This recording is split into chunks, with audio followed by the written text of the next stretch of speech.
ஒரு மகன் அப்பாவுக்கு 3 விதமான கடமைகள் செய்யணுமா. அந்த பெருமாள் ஆவாகனம் பிரதிஷ்டை பண்ணப்பட்ட பெருமாளா, அவ்வளோ எளிமையா நம்ம குழந்தைங்கிற மாதிரி பெருமாள் வந்திருக்கும் போது, பசிதானே 2 நாள் பொறுத்துக்கோ, நான் அப்புறம் சாப்பாடு போடுறேன்னு நம்ம சொல்ல தோணுமா? சரணாகதி பண்ணவன் மோட்சம் போவாங்கிறத வலியுறுத்த சொன்ன வாக்கியம். அவர் சரணாகதி பண்ணல, ஆச்சாரியன் அனுகிரகம் இல்லை, அவர் பாகவதால்ட்ட அபச்சாரப்பட்டிருக்காருன்னா அவருக்கு மோட்சம் கிடையாது. அதனால கயாசிராதம் மஸ்ட்.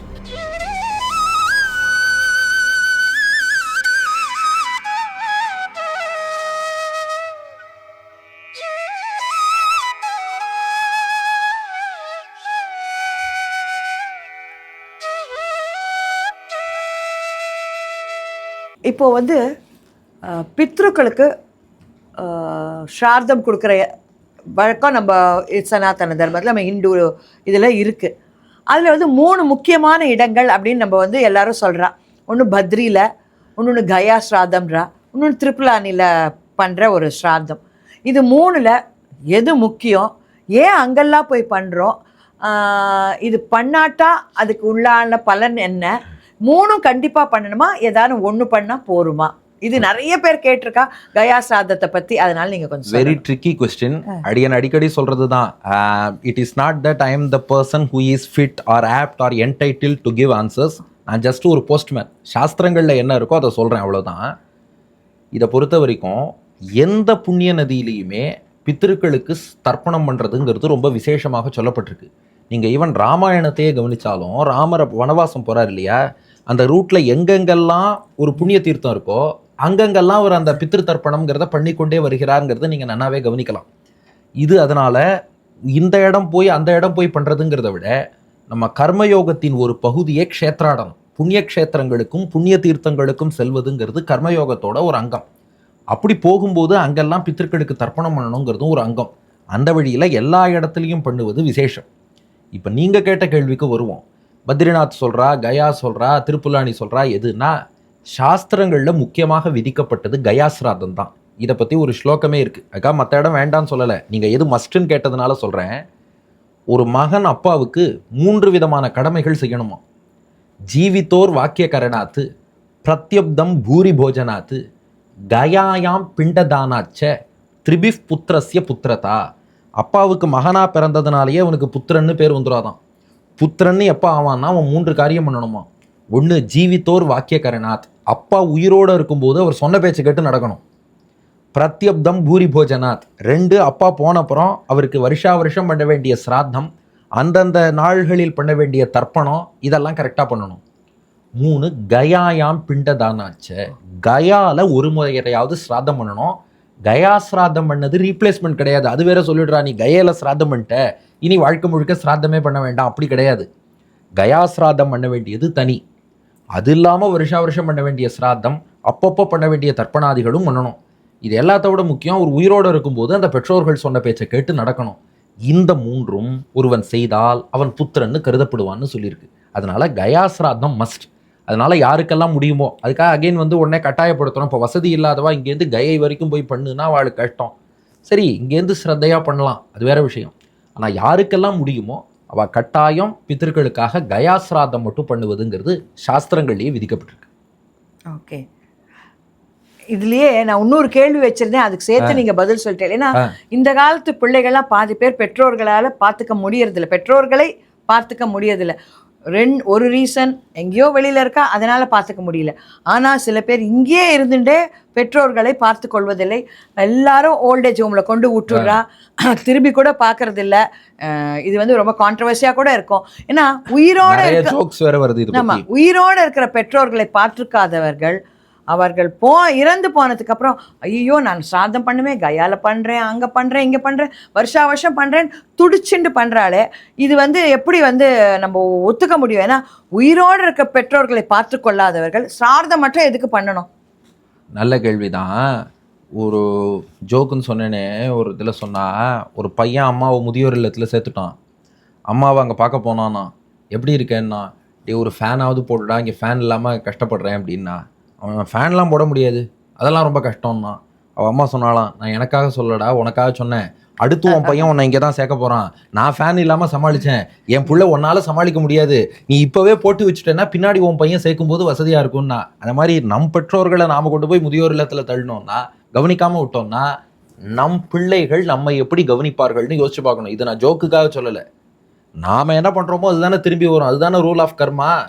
அப்போ நீ இன்னைக்கு உங்கள் அப்பா அம்மாவை நன்னா பார்த்துண்டா நாளைக்கு நம்ம பிள்ளைகள் நம்மளை நன்னா பார்த்துப்பா. என்றைக்குமே இந்த ஜென்சியாவா அவளுக்கெல்லாம் அட்வைஸ் பண்ணாலாம் பிடிக்காது. ரோல் மாடலாக ஐடியலாக நீ வாழ்ந்து காமிச்சா அதை அவள் எமுலேட் பண்ணிக்க ரெடியாக இருக்கா. அப்போ நாம் நம்ம பெற்றோர்களை நன்னா பார்த்துண்டு அது நம் குழந்தைகள் கண்ணில் பட்டுதுன்னா, ஓ அப்பா அம்மானா இப்படி பார்த்துக்கணுமா, புரிஞ்சுண்டா அவன் நம்மளை பார்த்துப்பா. நீயே ஒன்றும் பண்ணலன்னா அவன் என்ன சொல்லுவான்ப்பா, நீ அங்கே என்ன பேபா சொன்னியோ அதே பேபா தான் உனக்குன்னு சொல்லிட்டு போயிடுவான். இவ்வளோதான் விஷயம். அடுத்தது அப்படி பண்ணாதவா அவள் வந்து ஸ்ராத்தம் மட்டும் பண்ணலாமா? இது நல்ல கேள்வி. இந்த பிரமாண ஸ்லோகமே என்ன சொல்லிடுத்துனா, நீ முதல் காரியம் பின்னாடி பண்ணுறதெல்லாம் அப்புறம். அப்பா அம்மா உயிரோடு இருக்கும்போது அவள் பேச்சை கேட்டு கண்டிப்பாக நடந்திருக்கணும். பட் இப்படி வச்சுக்கோங்களேன், ஒரு உண்மையாகவே பின்னாடி மனம் வருந்தி அந்த பெற்றோர்கள் இருக்கும்போது தான் நம்ம ஒன்றும் பண்ண முடியல. அட்லீஸ்ட் நான் போனப்புறம் பண்ணுறேன்னு ஒரு லேட் ரியலைசேஷன்னா பெட்டர் லேட் தேன் நெவர்னு சொல்லுவோம் இல்லையா? ஏன்னா இப்போ நாம் பாட்டுக்கு ஆமாம்மா வாழும்போது அவர் ஒன்றுமே பண்ணல, போனப்புறம் மட்டும் எதுக்கு ஸ்ராத்தம்னா, ஓகே நான் ஸ்ராத்தத்தையும் விட்டுறேன்னு விட்டுருவான்.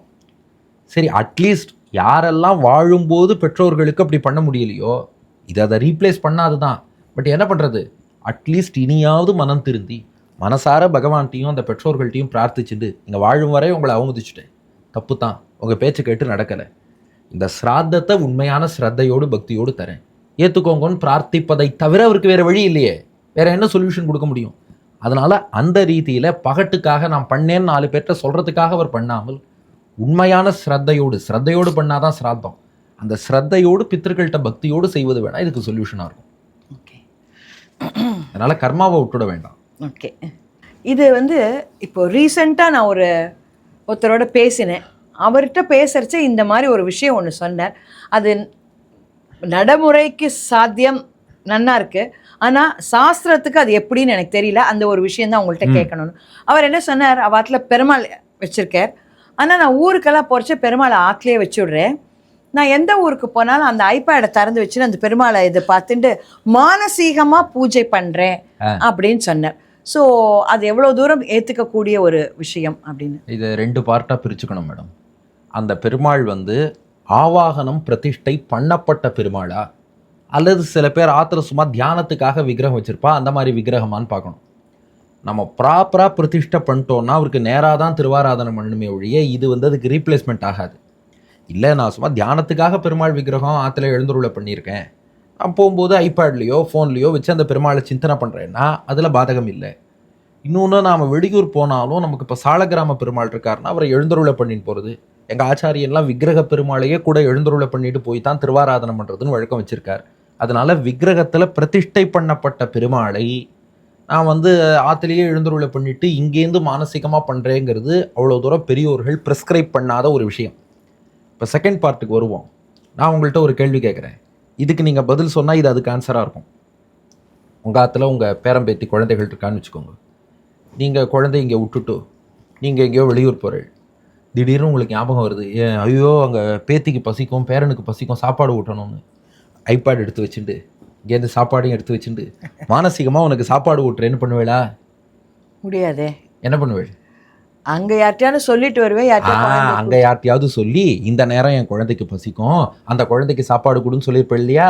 அதே போல் நம்ம ஆற்றுல பெருமாள் எழுந்துருளி இருக்காருன்னா அவர் நம்ம ஆற்று குழந்தை மாதிரி, அவரை நாம தான் பார்த்துக்கணும். அவருக்கு எல்லா சக்தியும் இருந்தாலும், இது நாம சொல்லலை, இது வந்து சுவாமி பிள்ளலோகாச்சாரியார் ஸ்ரீவச்சன பூஷணம்ங்கிற நூலில் பூர்த்தியையும் சுவாதந்திரியத்தையும் குலைத்து கொண்டு தன்னை அனாதரிப்பவரையும் தான் ஆதரித்து நிற்கிற விடம்ங்கிறார். பெருமாள்கிட்ட எல்லாம் இருக்குது, அவர்கிட்ட இல்லாதது கிடையாது, அவருக்கு பசிக்கும்னு அர்த்தம் இல்லை. ஆனாலும் பசித்தவன் போல நம்ம கையை எதிர்பார்த்து வந்து நிற்கிறார். அவர் நினச்சா எல்லாத்தையும் சுதந்திரமாக செய்ய முடியும், ஆனால் நம்ம குழந்தைன்னு நம்ம கையை எதிர்பார்த்து இருக்கார். அவ்வளோ எளிமையாக நம்ம குழந்தைங்கிற மாதிரி பெருமாள் வந்திருக்கும்போது, பசிதானே 2 நாள் பொறுத்துக்கோ, நான் வந்து அப்புறம் சாப்பாடு போடுறேன்னு நம்ம சொல்ல தோணுமா? நம்ம ஆற்று குழந்தைக்கு அப்படி பண்ண மாட்டோம் இல்லையா? அப்போ என்ன பண்ணுறோம், இன்னூத்தட்டை காட்டி இந்த நேரம் எங்கள் ஆற்று குழந்தைக்கு பசிக்கும், நீ சாப்பாடு கொடுங்கிறோம். அதே போல் பெருமாளை இன்னூத்தட்டை ஒப்படைச்சு நீ பார்த்துக்கோன்னு சொல்லணும். நான் மானசாராதனம் பண்ண வேண்டாம்னு சொல்லலை, ஏன்னா மானசாராதனம்ங்கிறது சாஸ்திரங்கள்லேயே சொல்லியிருக்கிறது, அவசியம் பண்ணணும். எப்படின்னா, இப்போ உங்கள் குழந்தைய, அதுக்கு தான் அந்த உதாரணத்துக்கு வந்தேன், குழந்தைய அவர்கிட்ட ஒப்படைச்சுட்டு ஆனாலும் உங்களுக்கு பாசம். சாப்பிட்ற நேரத்தில் என்ன பண்ணுவேன்னா குழந்தைய நினச்சிப்பேன், இந்த நேரம் அவர் என் குழந்தைக்காக சாத்தமுது சாதம் ஊட்டியிருப்பார், அந்த குழந்தை சாப்பிட்ருக்கோம், மனசால் நினச்சிப்பேன் இல்லையா? அது போல் அங்கே அவர் திருவாராதனம் பண்ணிட்டு இருக்க நீங்கள் மனசால கூடவே நினச்சிக்கணும். அப்படியே அந்த பெருமாளை சிந்தனை பண்ணிட்டு, அப்பா உனக்கு என்னால் இன்றைக்கி நேராக திருவாராதனம் பண்ண முடியல, இன்னொருத்தரை விட்டு பண்ண சொல்லிட்டேன், மானசீகமாக இந்த திருவாராதனம் பண்ணுறேன், நீ ஏற்றுக்கோன்னு மானசீக ஆராதனமும் பண்ணணும். இப்போ விஷயம் புரிஞ்சுதா? ஓகே. மானச ஆராதனம் தனி, ஆனால் that will not replace the physical திருவாராதனம் விச் வி ஆர் டூயிங். அதனால நாம் வெளியூர் வந்துட்டோம்னா இன்னொருத்தரை விட்டு பெருமாளுக்கு திருவாராதனம் பண்ண சொல்லிட்டு நம்மக்கிட்ட சாலக்கிராம பெருமாள் இருந்தால் அவரை ஏழை பண்ணிட்டு வந்தால் அவருக்கு நேராகவே பண்ணிடலாம். இல்லை எதுவுமே இல்லை, நான் தான் மகான்கள் ஒரு வழக்கம் வச்சுருப்பா, பெருமாளுக்கு பிரசாதம் சமர்ப்பிச்சுட்டு தான் சாப்பிடுவா. கடைசி கட்டம் ஒன்றுமே முடியலையா, ஒரு சில பெரியோர்கள்ட்ட அடியனே நேராக கவனிச்சதுனால சொல்கிறேன், இதெல்லாம் பெரியவா அனுஷ்டானம். என்ன பண்ணுவான்னா, எதுவுமே முடியல, நம்ம மாத்துக்கு வந்துட்டா ஒரு டம்ளர் பால் கொடுத்துட்டோம், மானசீகமாக கண்ண முடின்னு எம்பெருமானே உனக்கு சமர்ப்பணம்னு சொல்லிட்டவா எடுத்துப்பா.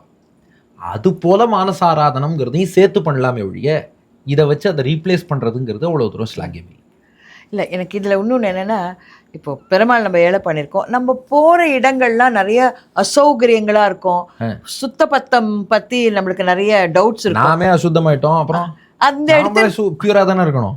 அது சரி இல்லை, அதை எடுத்துட்டு போய் அங்கே ஏழை பண்ணலாமா? இல்லை, நீங்கள் என்ன பண்ணணும்னா, ஒன்று பெருமாளுக்கு ஏற்ற மாதிரி இடம் இருக்கான்னு தான் பார்க்கணும்.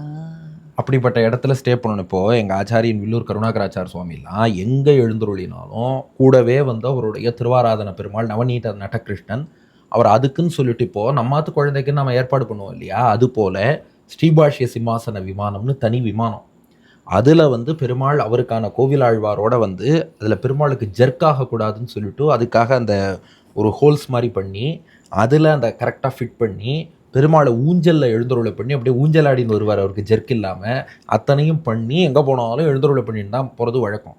அங்கே எங்கே கிணறு இருக்கோ அந்த இடம் பார்த்து ஸ்டே பண்ணி இத்தனை அனுஷ்டானத்தோடு அவர் 60 இயர்ஸ் வரைக்கும் சென்ட்ரல் கவர்மெண்ட் சர்வீஸ்லேயும் வேலை பார்த்தார். எத்தனையோ இடங்களுக்கு டூர் போனார், இப்பவும் உபன்யாசங்கள் சாதிக்கிறார், பல இடங்களுக்கு போனார். ஆனாலும் அதையும் கூட சேர்த்து தான் பார்த்துக்கிறார். அந்த அளவுக்கு பண்ண முடியலன்னா வேற யார் பார்த்துப்பான்னு பார்த்துட்டு அவள்கிட்ட பெருமாளை ஒப்படைச்சிட்டு அவள் இங்கே திருவாராதனை பண்ணின்னு இருக்க, நாம் மானசீகமாக பெருமாளுக்கு பண்ணலாமே ஒழிய இல்லை பெருமாளை நான் ஆற்றுல விட்டுடுறேன், இங்கேருந்து மானசீகமாக நான் ஆராதனை பண்ணுறேன், அது இதை ரீப்ளேஸ் பண்ணணும்னு சொல்கிறது அவ்வளோ தூரம் சிறப்பு இல்லை. ஏன்னா ஆவாகனம்னு பண்ணியாச்சுன்னா, அதாவது பிரதிஷ்டையான விக்கிரகம்னு சொன்னால் டெய்லி திருவாராதனம் மஸ்ட். ஆமாம், இது வந்து என்கிட்ட ரொம்ப நிறைய பேர் கேட்டிருக்கா, மாற்றி மாற்றி இந்த கேள்வி தான் வருது. இப்போ நீங்கள் ஸ்ரார்த்தம் பற்றி சொல்கிறேன், எங்களுக்கு 2 பொண்ணு தான், அதோடு முடிஞ்சு போய்டுறது, ஸ்ரார்த்தம் பண்ணுறதுக்கு யாரும் இல்லை, எங்களுக்கு அப்போ முக்தி கிடைக்காதா அப்படின்னு கேட்குறேன். ஏன்னா அதோட அந்த சந்ததி முடிஞ்சு போய்டுறது. இன்னும் சில பேர் அதை பற்றி என்ன சொல்கிறாங்க, கொஞ்சம் வசதியாக கூட சொல்கிறான், யாருக்கு ஒரு பெண்களோ பிள்ளைகள் இல்லையோ ஸ்ரார்த்தம் பண்ணுறதுக்கு, அவளுக்கு அதோட வந்து மறுபிறவியே கிடையாது, அவள்லாம் அப்படியே முக்தாத்மாக்கெலாம் ஆயிடுறா அப்படின்லாம் சொல்கிறா.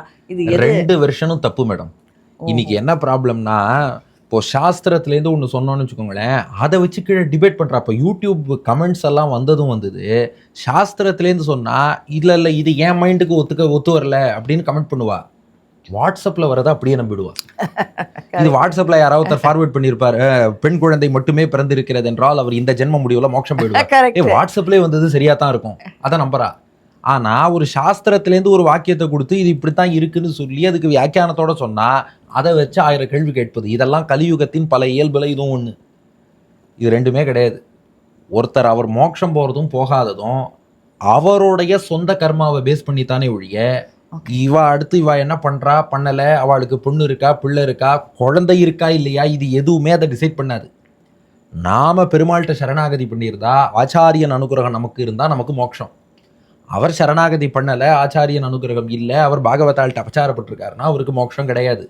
ஸோ ஒருவர் மோட்சம் அடைகிறாரா இல்லையாங்கிறத டிசைட் பண்ணுவது அவரவருடைய ஓன் கர்மா தானே ஒழிய நிச்சயமாக பெருமைக்கும் ஏனை சிறுமைக்கும் தத்தம் கருமமே கட்டளைக்கல்.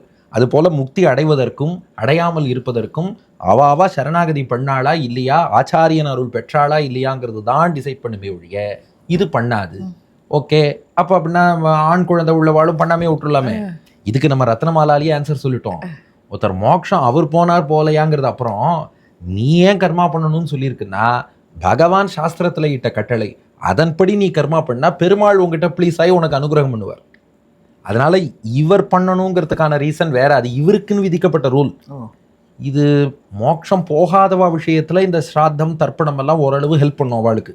ஒரு வைத்தரணி நதியை கடத்தல் இது போன்ற விஷயங்களில் ஹெல்ப் பண்ணுமே ஒழிய, மோட்சம் போகிறதுக்கு ஃபிட்டாக ஒருத்தர் இருக்காருன்னா அவருக்கு பொன் குழந்தையா பிள்ளை குழந்தையா எதை பற்றியும் கவலைப்பட வேண்டாம். ஒரு வாக்கியம் சொல்கிறேன், இது சாந்தோக்கிய உபநிஷத்தில் இருக்குது. பட் இது ரொம்ப ரொம்ப கேர்ஃபுல்லாக புரிஞ்சுக்கணும். ஸ்ராத்தம் பண்ண வேண்டான்னு இதுக்கு அர்த்தம் இல்லை. சரணாகதி பண்ணவன் மோட்சம் போவாங்கிறத வலியுறுத்த சொன்ன வாக்கியம். ஏன்னா சிலதெல்லாம் இதில் சொல்லிவிட்டு அப்புறம் யாராவது நமக்கு ஃபோன் பண்ணி இதையே நீ இப்படி சொன்ன அப்படின்னு கேட்டுடுறா. அடியன் இருக்கிறத சொல்கிறேன், ரொம்ப கேர்ஃபுல்லாக சொல்கிறேன். ப்ளீஸ் கொஞ்சம் கேர்ஃபுல்லாகவே கவனிச்சுக்கோங்க. Take it with a pinch of salt. Chandogya உபநிஷத்தில் வருது, இது உபகோசல வித்யான்னு பேர் அந்த இடம். அத்த எதுச்சைவம் அஸ்மின் ஷவ்யம் குர்வந்தி எதுச்சனா அர்ச்சிஷமேவ அபிசம்பவந்தி அர்ச்சிஷோகா அன்ன ஆபூரியமான பக்ஷம் ஆபூரியமான பக்ஷாத் யான் ஷடுதங்கேத்தி மாசாங்ஸ்தான் மாசேபிய சம்வத்சரம் சம்வத்சராத் ஆதித்யம் ஆதித்யாத் சந்திரமசம் சந்திரமசோ வித்யுதம் தத்புருஷோ மானவஹ ச ஏனான் பிரம்ம கமயதி ஏஷ தேவபதோ பிரம்மபதா ஏதேன பிரதிபத்தியமானாக இமம் மானவம் ஆவர்த்தம் நாவர்த்தந்தே நாவர்த்தந்தே. இதுக்கு என்ன அர்த்தம்னா, ஒருத்தன் பக்தி யோகம் பண்ணி பூர்த்தி பண்ணியிருந்தாலோ சரணாகதி பண்ணியிருந்தாலோ அவன் அந்த பிறவி முடிவிலே நேராக ஒளியின் உலகை அடைகிறான். அங்கிருந்து பகல் தேவத்தை உலகை அடைகிறான். அங்கிருந்து சுக்லபக்ஷ தேவத்தை உலகம், அங்கிருந்து உத்தராயண தேவத்தை உலகம், அங்கிருந்து ஒரு வருடத்துக்கான தேவதையின் உலகம், இது போல மின்னல் லோகம் எல்லாம் கடந்து கடைசியாக அமானவ புருஷன் என்பவன் இவனை வழிநடத்தி செல்ல விரஜா நதியை தாண்டி வைகுண்டத்தை அடைந்து பரபிரமமாகிய இறைவனை அனுபவிக்கிறான். அங்கே போனவன் பூமிக்கு திரும்ப வரமாட்டான். அத்த எதுச்சைவம் அஸ்மின் ஷவ்யம் குர்வந்தி எதுச்சனா, அவனுக்கு சம்ஸ்காரமே பண்ணாலும் பண்ணாட்டாலும் வைகுண்டம் போவான் இருக்கு. சரணாகதி பண்ணவனுக்கு ஈமச்சடங்கே அந்த பிரேத சம்ஸ்காரம் பண்ணுறோம் பாருங்க, அதுவே பண்ணினாலும் பண்ணாட்டாலும் இரஸ்பெக்டிவ் ஆஃப் தட் மோட்சம் உண்டு. பண்ணாமல் விட்டவனுக்கு பாப்பம் உண்டு. ஓகே, இப்போ புரிஞ்சுதா? இந்த பர்ஸ்பெக்டிவ் யாருக்குன்னா, நீ ஸ்ராத்தம் பண்ணலை சம்ஸ்காரம் பண்ணலைன்னா அந்த தோஷம் யாருக்கு வரும்? பண்ணாதவனுக்கு வரும், இறந்து போனவருக்கு வராது. அவர் வாழ்க்கையில் அவர் கண்ட்ரோலில் எது இருந்ததோ அதை அவர் சரியாக பண்ணியிருக்காருன்னா அவர் போயிடுவார். இப்போ சம்ஸ்காரம் பண்ணுறது இவர் கண்ட்ரோலில் இருக்கா? இல்லை. இல்லை. ஸ்ராத்தம் பண்ணுறது அவர் கண்ட்ரோலில் இருக்கா? கண்ட்ரோலில் தான் இருக்கு. இறந்து போனவர்களுக்கு இல்லை, இறந்து போனவர் கண்ட்ரோல் இல்லை. இல்லை இல்லை, சம்ஸ்காரமோ ஸ்ராத்தமோ இருக்கா? கிடையாது. அவர் கண்ட்ரோலில் இல்லாத ஒரு விஷயத்துக்கு அவர் எப்படி பகவான் தண்டிப்பான்? மேபி ஒன்று வேணா நீங்கள் சொல்லலாம், குழந்தைகளுக்கு சொல்லி கொடுத்து வளர்த்துருக்கணும் இதெல்லாம் பண்ணுன்னு. சரி, அவர் சொல்லி கொடுத்து வளர்த்துட்டார், மீறியாவா பண்ணலை, அப்போ அவர் கண்ட்ரோலில் அது இல்லையே. அதனால அவர் அதுக்காக இறைவன் தண்டிக்க மாட்டான். அவர் போகிறபடி மோட்சம் போயிடுவார். அதனால பொன் குழந்தை இருந்தால் மோட்சம் இல்லை, பொன் குழந்தை பிறந்தால் மோட்சம் இல்லை, அப்படிலாம் எதுவுமே கிடையாது. ஓகே, அதுதான். நிறைய பேர் அந்த ஒரு கேள்வி கேட்குறாங்க, எங்களுக்கு பெண்கள் தான் இருக்குது, ஸ்ராதம் பண்ணுறதுக்கு யாரும் இல்லையே, எங்களுக்கு மோட்சம் கிடைக்குமா கிடைக்காதான்னு நிறைய பேருக்கு சந்தேகம். ஸோ அவளுடைய கர்ம பலன்கள் தான் அதை நிச்சயிக்கிறது. ஜனக மகாராஜா தான் இந்த கவலை முதல்ல பட்டிருக்கணும். 4 பொண்ணு அவருக்கு. அவருக்கு ஒரு பொண்ணு, 2 பொண்ணு. ஆமாம், அவரோட சகோதரருக்கு 2 பேர், மாண்டவி ஸ்ருதிக்கு. அடுத்தது இப்போது நம்ம ஹிந்து தர்மத்தில் பார்த்தேன்னாக்க பொட்டு இட்டுக்கிறது, பூ அப்படின்றதுக்கெல்லாம் ஒரு ரொம்ப இம்பார்ட்டன்ஸ் கொடுக்குறோம். அதாவது சுமங்கலியாக இருந்தாக்கா அது இருக்குது, சுமங்கலி அமங்கலியான அப்புறம் அது இல்லை அப்படின்ற மாதிரி அந்த பொட்டுக்கும் பூவுக்கும் அவ்வளோ ஒரு இம்பார்ட்டன்ஸு. இது எங்கேருந்து வந்தது? இது ஆரம்பத்தில் இதிலெல்லாம் சொல்லியிருக்கா இல்லை நடுவில் வந்த விஷயங்களா இதெல்லாம்?